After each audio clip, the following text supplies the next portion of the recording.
కుంభకోణం వెలుగుచూసింది. సాక్షాత్తు ఉప ముఖ్యమంత్రి సహా 3 మంత్రులున్న జిల్లాలో ఈ దారుణం బయటపడటంతో అందరూ ఉలిక్కిపడ్డారు. రైస్ మిల్లులకు ప్రభుత్వం అప్పగించిన కస్టమ్ మిల్లింగ్ రైస్ పక్కదారి పట్టినట్టు గుర్తించిన విజిలెన్స్ ఎన్ఫోర్స్మెంట్ అధికారులు ప్రాథమికంగా ఇందులో 8 రైస్ మిల్లుల పాత్ర ఉన్నట్లు తేల్చారు.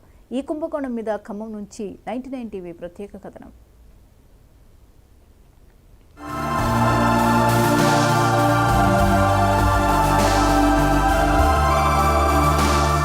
ఖమ్మం జిల్లాలో రైస్ మిల్లులకు ప్రభుత్వం అప్పగించిన కోట్ల రూపాయల కస్టమ్ మిల్లింగ్ రైస్ మాయమైంది. మిల్లర్లు మింగేసిన బియ్యం విలువ 200 కోట్ల రూపాయలుంటుందని అధికారులు ప్రాథమికంగా అంచనా వేశారు. విజిలెన్స్ ఎన్ఫోర్స్మెంట్ అధికారులు జరిపిన తనిఖీల్లో విస్తుపోయే విషయాలు వెలుగులోకి వచ్చాయి. చాలా చోట్ల రైస్ మిల్లులు, గోడౌన్లు ఖాళీగా దర్శనమిచ్చాయి.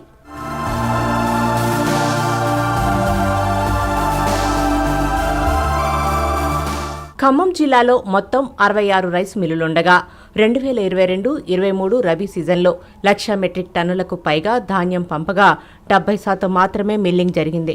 మిగిలిన 30,000 టన్నులకు తోడు యాసంగి పంట నుంచి మరో 17,000 టన్నులు పంపగా అవి కూడా అంటే ఉండిపోయాయి. 2023-24 వానాకాలపు ధాన్యం మరో 1,55,000 మెట్రిక్ టన్నుల వరకు రైస్ మిల్లుల దగ్గరే ఉండిపోయాయి. ఇలా ఉండగానే 2024-25 వానాకాలం సాగుధాన్యం సేకరణకు కూడా ప్రభుత్వం సిద్ధమవుతోంది. ఇలా మిల్లర్ల వైపు నుంచి మంచి స్పందన కానరాకపోవడంతో అధికారులు దాడులు జరిపి అసలు విషయం కనుక్కున్నారు. ఇప్పటి వరకు మిల్లర్ల దగ్గర ఉన్న ధాన్యం నిల్వల లెక్క తేల్చే పనిలో నిమగ్నమయ్యారు. ఈ కస్టమ్ మిల్లింగ్ బియ్యాన్ని మిల్లర్లకు బహిరంగ మార్కెట్లో అమ్ముకుని సొమ్ము చేసుకుని ఉంటారని అధికారులు అనుమానిస్తున్నారు.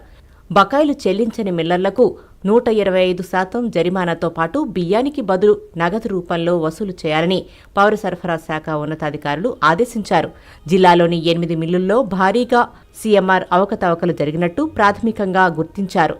వాటిలో SAR, Shri Satyanarayana silky and Sortex rice mill, RV Lakshmi rice mill, Shri Balaji rice and flour mill, Vasavi dal and rice mill industries, Srirama modern parboiled rice mill భారీగా బకాయి పడ్డట్టు తేల్చారు.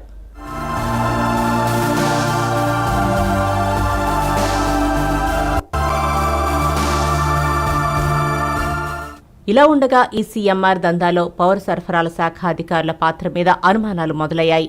ఏళ్ల తరబడి ఒకే చోట తిష్టవేసి రైస్ మిల్లుల యజమానులతో సంబంధాలు నడుపుతూ అక్రమాలలో భాగం పంచుకున్నట్టు అనుమానిస్తున్నారు. మిల్లులో ధాన్యం నిల్వలు లేకపోయినా ఉన్నట్టు, ఎఫ్సీఐ, సివిల్ సప్లై గోదాములకు బియ్యం వెళ్లకపోయినా వెళ్లినట్లు తప్పుడు రికార్డులు, తప్పుడు వే బిల్లులు సృష్టించినట్టు భావిస్తున్నారు. రేషన్ బియ్యాన్ని రీసైక్లింగ్ చేసి మళ్లీ గోదాములకు తరలించి తిరిగి వాటినే రేషన్ షాపులకు చేరవేసినట్టు కూడా అనుమానాలున్నాయి.